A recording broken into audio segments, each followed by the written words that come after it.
Time now for my daily interview series, Money Talks. And my guest is Rick Hellewell. He's the founder of Ovenoo, one of the UK's largest oven cleaning franchises.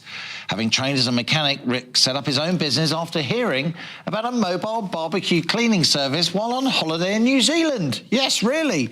He spent several years cleaning ovens and perfecting his business model before setting up Ovenoo in 1999, and since then his business and his brand has grown, employing over 120 technicians based all over the country. And here to tell us more about navigating his company over the last 23 years through thick and thin, and why you should maybe set up a business if that's the way you're inclined, it's Rick Hellewell, my latest guest on Money Talks.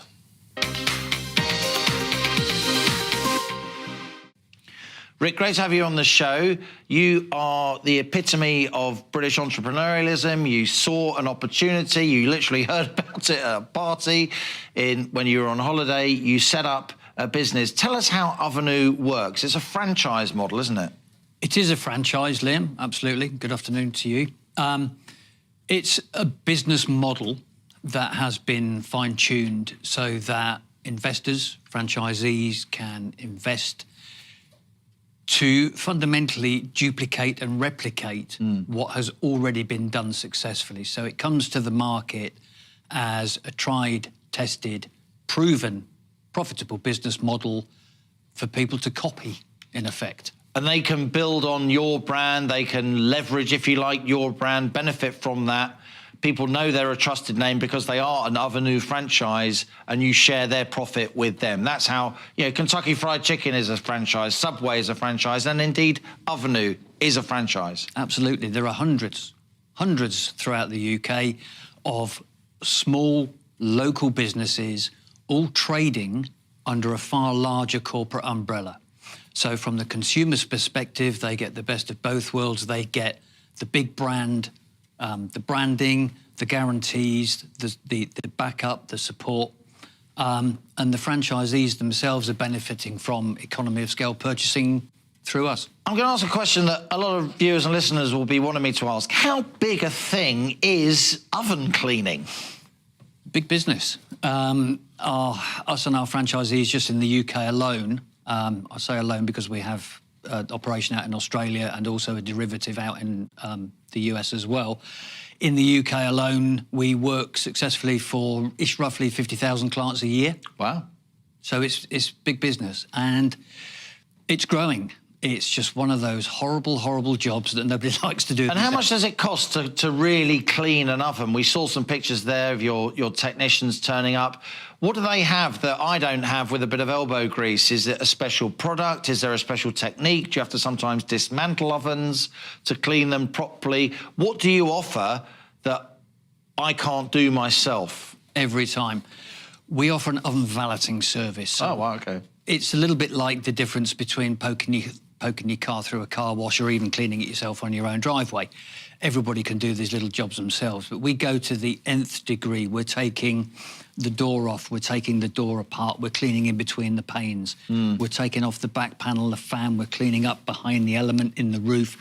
And that can improve performance too, sometimes, can't it? Interestingly, yes, indeed, in these modern times where we're just talking about price increases on utilities, ovens are designed to reflect and refract heat.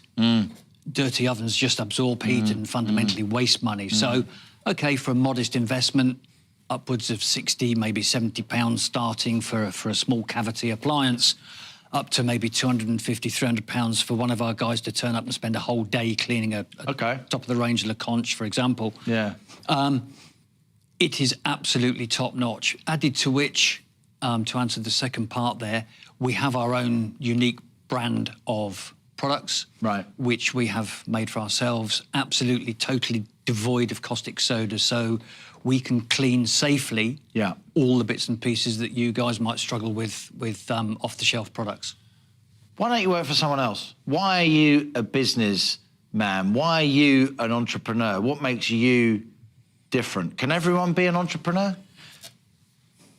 The honest answer, no. They can't. Some people are quite happy getting up and being told what to do and when to do it and how to do it and how often to do it and how much money they can make at the end of the week. Once I finished my engineering apprenticeship, that never sat very well with me. Just a personality thing. Yeah. I mean, anybody can run a business so long as they've got a good plan and they've got a good product and they understand some fundamental basics. And guts, right? It takes courage. There must have been times you've been through some, big issues with recessions and so on. You've been through the pandemic when it's hard to get into people's houses. You're facing a national insurance increase. Well, it's just been implemented. You've got a corporation tax rise coming down the track next year. There's always something, isn't there? There is, and you're absolutely right. It does take a little bit of you know what, and that's the same for the franchisees. Yes, okay, we have a ready-made model, but there is still some work to do. The fundamental benefit to the franchise model is that it is tried and tested, and it is literally a case of replication and duplication, but there is still a job of work to be done. But it must feel good when it's going well. You had the idea, you did it. I'm sure a lot of people said, "You're mad, Rick. What are you talking about? Cleaning ovens?" It's making money. You're employing people. I know that means a lot to you. You're helping families provide for their families, for their kids, and so on. You're building a brand that this is a company of value. One day, maybe, if you ever wanted to, you could sell it. All that must feel good. It does. It does. You do get a buzz, and I've always had a buzz, and I'll continue to have a buzz.